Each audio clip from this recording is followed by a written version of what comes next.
and this time to Sean Spicer. Now, Sean Spicer hasn't had the most comfortable ride as the face of the White House Communications Department. His gaffes are well documented and often roasted on late-night shows in the U.S. But Spicer might be moving out of his current roles, but not in the direction you would expect. More in this next report.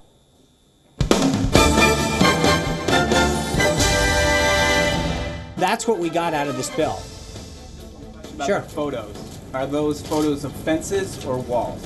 That is called a bollard wall. That is called a levee wall. Wall that No. There are various types of walls that can be built. Under the legislation that was just passed, it allows us to do that. We didn't use chemical weapons in World War II. You know, you had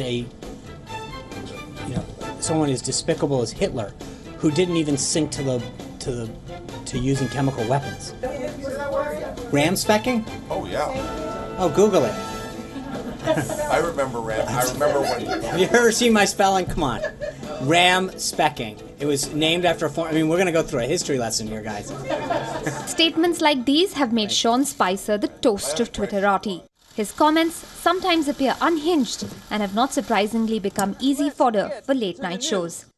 White House Press Secretary Sean Spicer said today that Nordstrom's decision to stop carrying Ivanka Trump's clothing line is an attack on the president's policies and his daughter. Melissa McCarthy took things a step further, essaying the character of Spicy on Saturday Night Live. Now I'm going to open it up for questions, and I'm going to probably freak if you start asking stupid ones. But things have now gone beyond the comic. Reports suggest that Spicer is looking to move up in the communications department, but more importantly, away from the scrutiny of the podium. Concern about his actions. Spicer has held the position of communications director since Mike Dubke's resignation in May, in addition to his role as press secretary. White House Deputy Press Secretary Sarah Huckabee Sanders confirmed on Monday that interviews are on for new members to the team. But the suggestion underlying these reports is this, that the president is unhappy with Spicer's performance in the spotlight and that another shakeup is imminent. Aisha Sindhu, WION. All right, coming to you, Joe. 5 months on, President Donald Trump seems to be buffeted by crises, some of his own making. What do you make of this latest shakeup? We remember the controversy surrounding Bannon and Michael Flynn, and now Sean Spicer. Well, if it's Tuesday, Sean Spicer's job must be in trouble. We've been talking about this really since day one. Since that first appearance on Travel Ban Saturday, when he came out and, we got travel ban, we got discussions about photos and crowd size.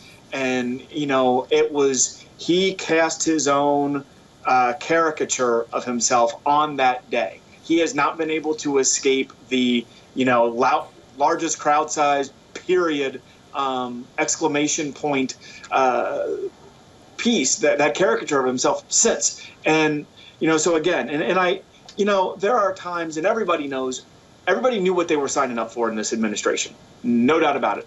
There are times when I think to myself, no matter how bad my day is, at least I'm not that guy at 1:30. Because he's oftentimes, I think, put in a completely untenable situation where he knows the questions that are going to get asked, and he has been hamstrung for whatever reason by the people above him. And, there are some very simple yes or no questions that he's got to be prepared to answer on Paris Climate Day, right? Does the president believe in climate change? Yes or no? And the response is, I haven't talked to him about that, right? Has the president read the current health care bill? I haven't talked to him about that. How is that possible? If things are going to get voted on in like 12 days, 10 or 12 days, how is that possible that you haven't talked to him about that? And it leads to this just absolute erosion of credibility from the podium where you're supposed to be speaking for the president. And then he's getting stuck in the Twitter back and forth that the president has. It's completely untenable situation. And, God bless him, man. I hope he gets a new gig because that would wear me out. Indeed. And Glenn, would you say it would be tough for anyone, let alone Sean Spicer, to be an aide or a spokesperson, as it were, for someone like Donald Trump? Yes, I think all of us are falling prey or falling victim to an instinctive response, which is that we all follow the shiny object. And the only object there is in the Trump White House, essentially, with which we can engage is the press office, which therefore Sean Spicer, and we are condemning him, as we should, for lies, incoherence, offensive behavior, dissembling, and non-answers, when in fact all he is the mouthpiece of the man in the Oval Office. And he is simply regurgitating on a very, very narrow scope of what he's allowed to do, precisely the incoherence and the lies of his master. So I frankly don't have a lot of sympathy for anyone who supports a blatant liar who holds the public in contempt, and for anyone who 1 second says 2 + 2 is 4, and then the next, when that turns out to be unfortunate for him, says, no, I actually know that 2 + 2 is 5, and you're simply wrong. So I have no sympathy whatsoever, and we are enjoying his discomfiture and the absurdities of it all, but he simply reflects the incoherence and the lying of his master. Right. And now, Joe, we know that someone like Trump is Twitter happy, for want of a better word. He tweets furiously and, engages in Twitter diplomacy, as it were. Now, would you say that it makes the job of a spokesperson that much more difficult and at the same time redundant, perhaps? Well, I think that what's interesting about the Twitter thing is that the president sees it as an unfiltered way to get his message out, right? He's got, millions of followers. Whether all of them are real or not, I think is up for debate. And I think we probably all know that they're not. There's a lot of Twitter bots out there. So, he sees it as an unfiltered way to get his message out there. If I were in the communications office, the scariest time of the day for me would be like from midnight to 5, 6 a.m. When I'm asleep, because you never know when the president's going to wake up in the middle of the night and grab his phone and start tweeting. And then what is my day going to be?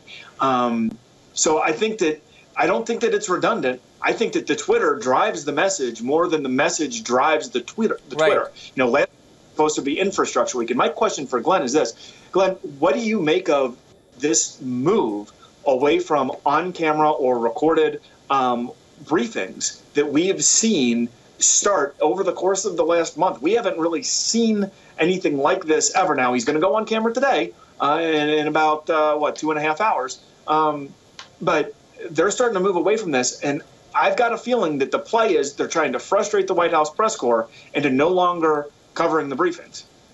Glenn, would you like to come quickly in, or should I move on? Glenn?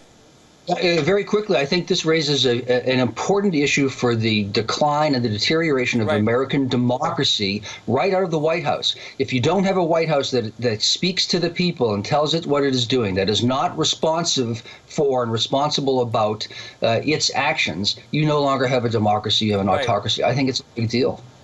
Right. On that note, Glenn and Joe, thank you so much for speaking to WION and sharing your thoughts with me on Jared Kushner and Sean Spicer. And before we wrap up this edition, a sobering story. Japan's Coast Guard has said that the collision between the USS Fitzgerald and a merchant ship on Saturday was reported up to an hour after impact. As answers are awaited on what went wrong, we look at the stories of some of the men who died at sea and the unlikely thread that connected them. Aisha Sindhu with this story.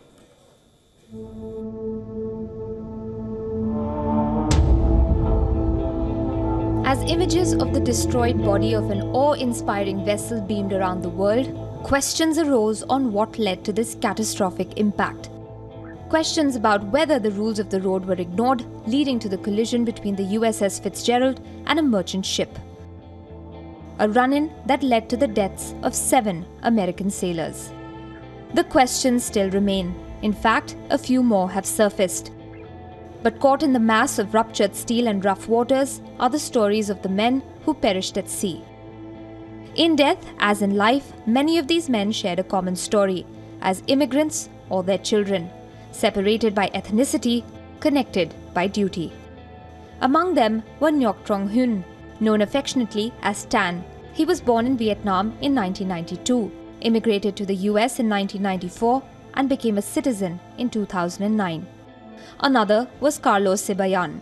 He was born in the Philippines and would have been 23 2 days after he died. In every sense of the word, he's my hero. We just borrowed this time from God, so now he has to go back.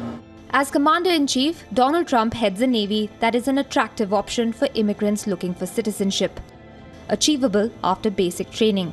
In fact, 1 out of every 13 sailors in the United States' Navy is foreign-born, the highest percentage in the American Armed Forces. In the windowless quarters of the Fitzgerald, these men perhaps found kinship of another kind, one that went beyond the bonhomie of serving the same nation.